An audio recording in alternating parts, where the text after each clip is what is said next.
Anyone who's struggling for Allah, Allah has taken it upon Himself to cover their faults. What is the Muslim culture of today? Anyone who's struggling for anything in Islam, you will find family, friends, society, and other Islamic people dedicated to finding what? Their faults. So, يَغْفِرْ لَكُمْ ذُنُوبَكُمْ, Allah is saying, look, even though you're struggling for something high, you're trying to do something noble, you are going to make mistakes, you are going to be sinful. This is a critical lesson for every Muslim here and us as a community and as families. When someone's struggling for Islam, a woman decides to start wearing hijab or starts praying, or a man decides to start learning their religion or makes some change, gives up alcohol, something. They did something, they took a step towards Allah. They made some kind of hijrah towards Allah. All of a sudden people say, oh, I thought you became Islamic and you still have a temper? And you still did this? And you still, like, I thought you stepped out of humanity into the angelic realm. How are you still human? I don't understand this. I thought you're religious. What happened to your Islam? Making mistakes, are we? Still human, are we? Huh.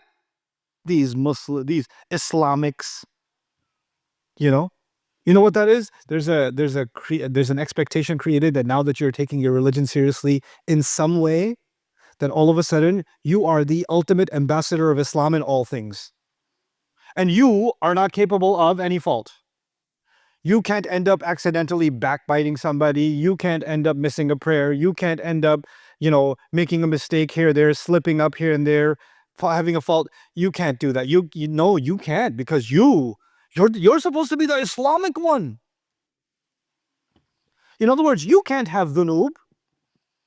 You can't have dhunub. The Sahaba, about whom Allah says Allah is happy with them and they are happy with Allah. Allah is content with them and they are content with Allah. And Allah is talking to them and saying, you need to save yourself from hell. And if you do this, if you struggle for this cause and keep renewing your commitment to the struggle and keep renewing your faith, even though Sahabi needs to keep renewing their faith. Nobody came into the faith and all of a sudden their faith is constant. So for you to think some girl started wearing the hijab and now her faith is constant because she's wearing the hijab, so Islam is as permanent as the cotton on her head, then you have a psychotic disorder and you're violating a wisdom of the Quran. You should be ashamed of yourself. This is not an expectation we put on anybody. يَغْفِرْ لَكُمْ ذُنُوبَكُمْ. Allah will continue to forgive your sin. He didn't even say them. He said dhunub. You have many faults. You have many faults and they'll continue. And I'm not endorsing haram behavior, but did you know Sahaba, even at the time of Umar, some of them had a drinking problem? Some of the Sahaba, we call them Sahaba, they had a drinking problem. That was a reality. And that's not the only one. There were other problems. They were struggling with stuff. Some people have different weaknesses. Not everybody's the same. And the plural of the word dhunub also suggests, I have different weaknesses, you have different weaknesses, this one has different weaknesses, those ones. It's easy to find someone's weaknesses, right? And say, aha, I found a weakness, therefore their Islam, right? But Allah says, no, I will cover your faults. You struggle for this. And the hikmah, the corollary from this is so powerful. Allah is saying, anyone who's struggling for Allah, Allah has taken it upon Himself to cover their faults. Listen to that again and think about what that means for you.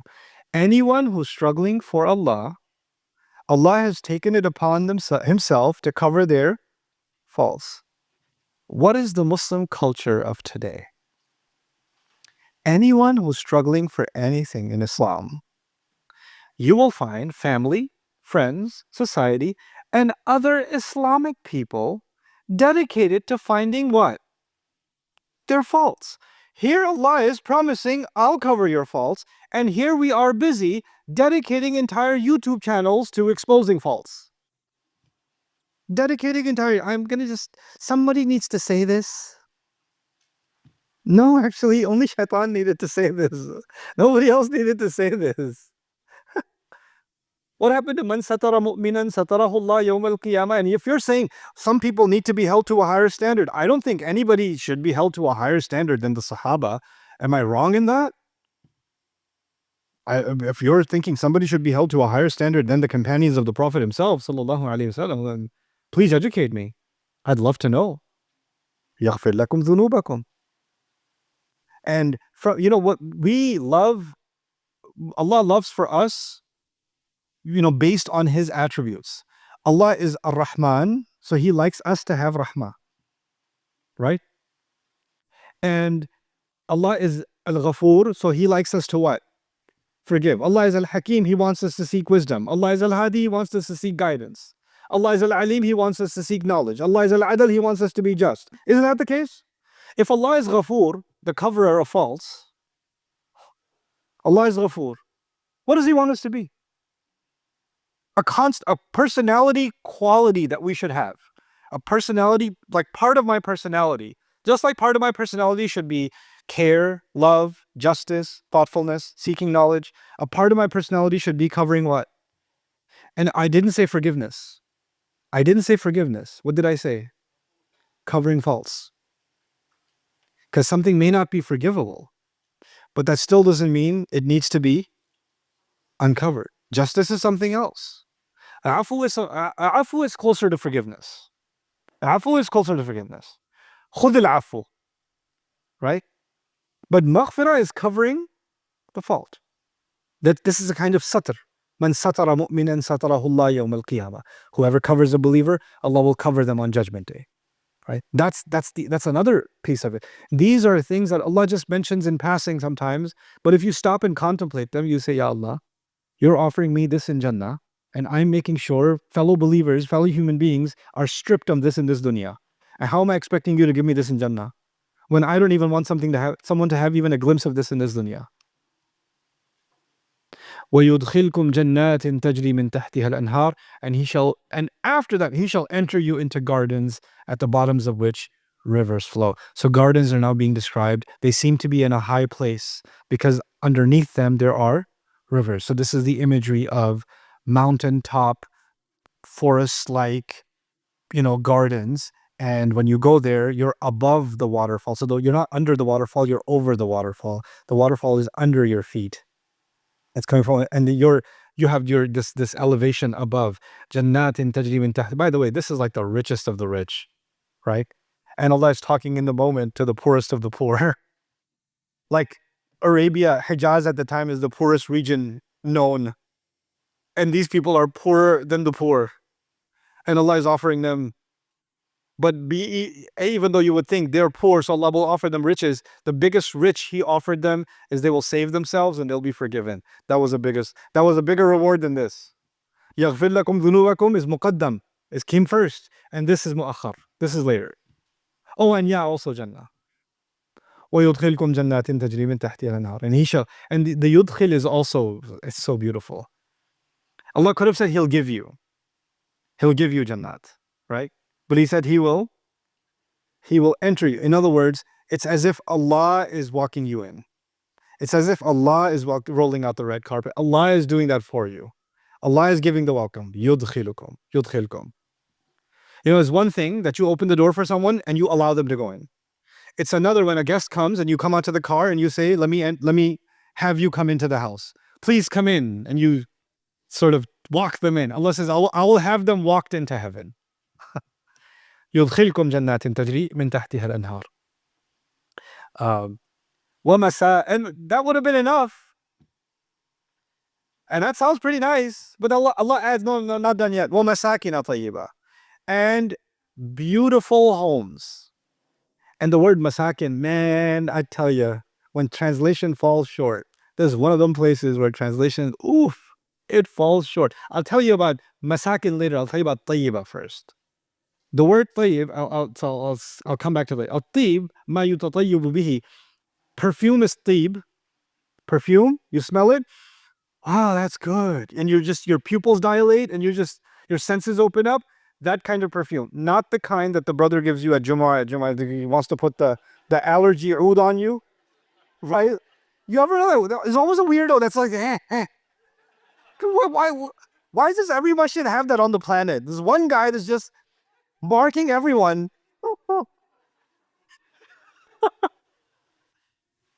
Ma'un tayyib, water that's sweet, like fresh waterfall water. You just literally just took it from there. That reminds me, you know, a lot of water companies, they have these plastic bottles and they have pictures of waterfalls on them, right? I was in Pakistan, no joke. And I was in Pakistan, I was at a hotel and I was about to open up a bottle of water. And the guy next to me, Hashir, I love this kid. He says, stop. I was like, why? He said, I have to do the Kiddick test. I was like, what? He said it again. I have to do the Kiddick test. It's like, what's the Kiddick test? What's Kiddick? And then he twists the bottle and he's listening for the sound. Kiddick. He goes, no, this is not good. Let me get another one. Kiddick. And he gives me that one. He goes, tell me what you just did. He goes, there's a big thing going on in Pakistan. They figured out a way to just fill the water with the local like creek. And then they just glue it on. And if it doesn't go, crick, so they have the crick test. So if you go to Pakistan, just letting you know, do the crick test. Okay. So Ma'un Tayyib, actually fresh water. Delicious water. Amazing. ما طعام طيب يستلذ الآكل طعمه. You know, sometimes you eat food and it's like, I wish that animal didn't have to die. Because it didn't die for a good cause. You know? And sometimes you just bite into a chicken shawarma and you're like, this chicken deserved it. It died for a good cause. This was worth, yeah. When you bite into food and it's just, oh my God, that is called ta'amun tayyib. The perfume that just illuminates your senses. The food that just, oh my God, a taste of heaven, you know? Ardun tayyib, land that's just perfect. And rihun tayyiba, the perfect breeze on the beach. The perfect breeze on the, oh my God, it's so nice, right? No pollen, not Michigan, no pollen, not Ohio, and not Texas either, where we got like a little glimpse of Jahannam every year, like the summer, like not that. I'm talking about like super, not cold, not hot, just the perfect breeze. And if you've ever experienced that, then you know you just don't want it to stop, right? And so, and then they say, you know, nakhatun tayyiba laysa fiha natn. If you have food or a meal that didn't have any aftertaste, it didn't have any, like it didn't make you burp and things like that, and it didn't have a smell. And they use this for a kalima tayyiba. If you hear something, like you hear poetry or you hear somebody's words or you hear something, and you're like, wow, that was nice. What does tayyib have to do with? Tayyib has to do with the sensation of joy coming from any of your senses. Joy coming from any of your senses becomes tayyib. So they translate this as good, but this is more than good.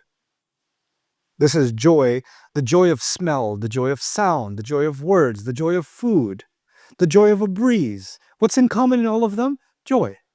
It's just a splendid experience.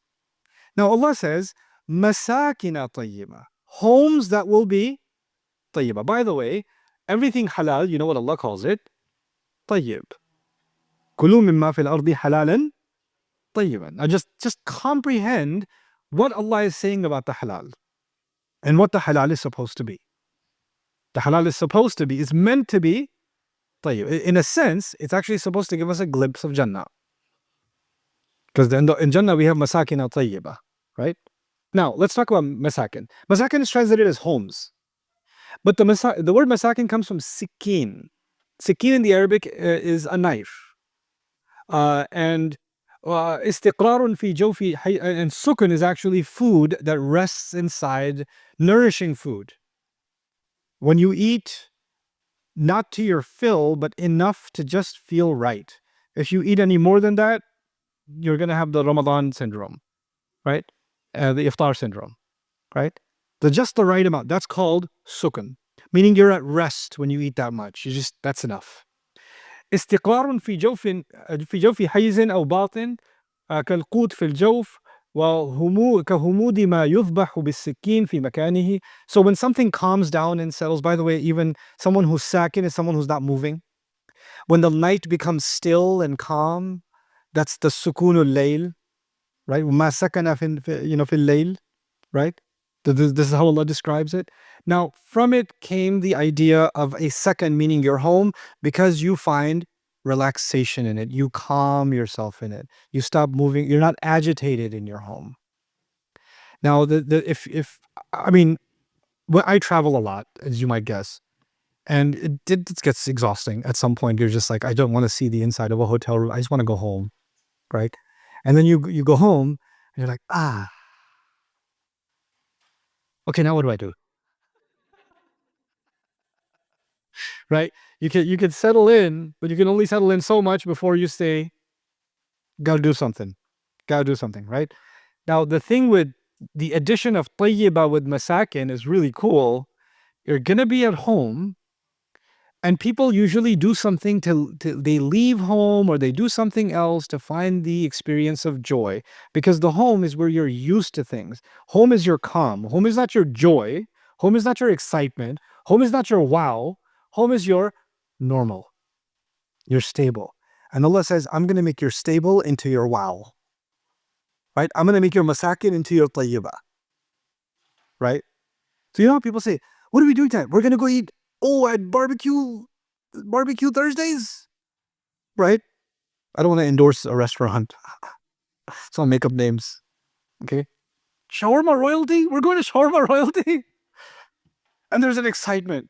Imagine that you're just sitting on, there's just the act of sitting on the couch in Jannah is the most, oh my God, the couch!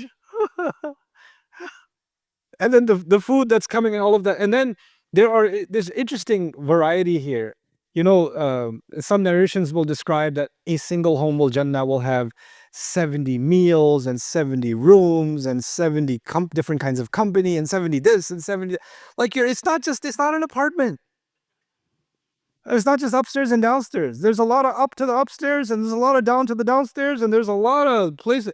This place is big. And Allah says, Masakina tayyiba. He already mentioned gardens, right? As if to say there's gardens, but actually there's another road in the garden. And when you take that garden, then you're going to go to your home. So the garden, even though you saw a palace down here, that's not, no, there's something more. And then he mentioned Jannat again. Fi Jannati Adn. Was Jannat already mentioned? So you're in the garden, and now you're going up, and there's yet another garden, and that's called the Garden of Aden. The Bible calls it the Garden of Eden. From what I know so far, the Garden of Eden is only mentioned in the story of the fall. Like Adam was kicked out of the Garden of Eden, right? That's where it's used. The Quran doesn't use it like that. But interestingly, that word in its non-Arabic etymology, Eden, actually refers to pleasure, the Garden of Pleasures. But the pleasures have already been covered here in what words? طيبة. طيبة. مساكن طيبة في جنات عدن. ذلك الفوز العظيم. I'll tell you, so I don't know if I put notes on Aden. Yeah. Here's something about Aden. أن تلزم الإبل المكان فتألفه ولا تبرح.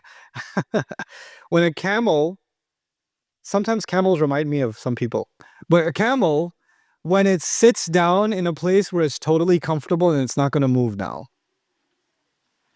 Like they have a word for this, they have a phrase for this in Urdu. Ab baith gaye to baith gaye. Can you get me some water? Gonna pretend I didn't hear that. The camel is just, it's settled, it is where it is. That is actually Aden. Aden is the idea, like I'm here, I just don't want to go anywhere. Al-istiqrar wa thabat. Like you're just settled, you're relaxed, you don't want to go anywhere else. So Allah says above that, so with Jannati Adn, there's joys and joys and joys, but then Masakin Tayyiba fi Jannati Adn, in a place where you're just never going to want to leave. We're just going to want to stay. You're going to be like that camel that's just chilling like a villain. That's what's going to happen with you. Okay? ذَلِكَ الْفَوْزُ الْعَظِيمُ. And this is probably the one of the most amazing things, by the way. I'll read this to you. There's also a sense of being within the gardens that are within gardens that are within gardens. There are layers upon layers of never-ending bliss. The immense serenity and security contrast with the lack of security that comes with being in battle. They were in battle, and you're vulnerable, and here you are up in the mountains, all your own, and then further up, even more secure, right? And military life completely different from civilian life. The idea of chilling in your home and everything's available and all the food is there and you're completely safe and no disturbance is the opposite of the state of war. The surah is about preparing for a state of war, and it's describing the ultimate state of peace as the reward. This is such a really beautiful contrast. وَلِأَنَّ فِي الْجِهَادِ مُفَارَقَةَ مَسَاكِنِهِمْ. And some scholars even said, and this was mentioned because they had to leave their homes to go to war. Right? It required leaving. And some of the muhajirun, even when they didn't go to war, they had left their home in Mecca. And Allah says, I've got a home for you. And this is a home you'll never have to leave and you'll never want to leave. وَمَسَاكِنَ طَيِّبَةً فِي جَنَّاتِ عَدْنٍ. Now we get to Fawz. Oof. Fawz is translated success. It translates, that is the ultimate success. ذلك الفوز العظيم. The word فوز عبور مسافة قفر جافة بالغة الامتداد فكذلك الفلات. When someone crosses a desert, they have experienced فوز. They survived. Meaning, when you get into a desert, every expectation was what? You would die. And someone got through the entire desert on the other end, they are called a faiz, the survivor. They've succeeded the test. Everything was out to destroy them, and they survived. This is the imagery that we started with. Shall I tell you of a deal that will save you from a painful punishment or painful torture? Remember that? And ultimate deprivation. The most amazing image of deprivation is being in the desert. You're completely deprived of all things. Water, cover, right? Food, company, direction. You have nothing. Ultimate deprivation.